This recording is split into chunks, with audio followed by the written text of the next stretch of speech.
have this complete project here with multiple files, virtual environment file and everything. And you can create flowchart for any project easily so that you can understand the project. What you need to do is either upload all these files to OpenAI. What you need to do is either upload all these files to ChatGPT, or just click here in the agent mode in VS Code, create a new chat and write this prompt. If you don't have chat mode in VS Code, what you can do is you can just go to ChatGPT, again paste this prompt and add all the files one by one. But I'm not going to upload all the files for that project. What I'm going to do is I have another project that just contains one file. I'll go to this project,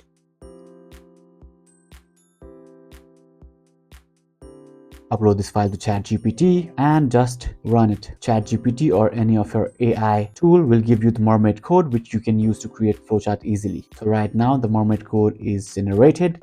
Now you can just copy this Mermaid code, go here, click on Playground. Okay, this is another flowchart that I had created. So as you can see, it can create quite complex flowcharts. Just click on Edit Code here. I'll just remove this previous flowchart code, paste the current one, and here I'm getting an error. If you have an error, you can just copy the error here and paste it in ChatGPT and ask ChatGPT to fix it.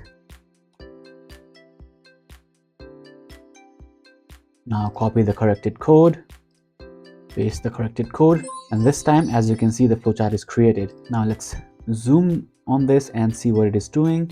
So we have start, define URL, BBC News, calls, create website, request successful. If it is no, then exit. If it is yes, then parse with beautiful soup. And yeah, all the flowchart is created. Now if you want to download this, you can just click on export and click on export, choose your current format here, and now you can just open the file. You can see what the code is doing to understand it better, or send it to your team. This is how you can generate flowchart from your code. If you have any questions, let me know in the comments below.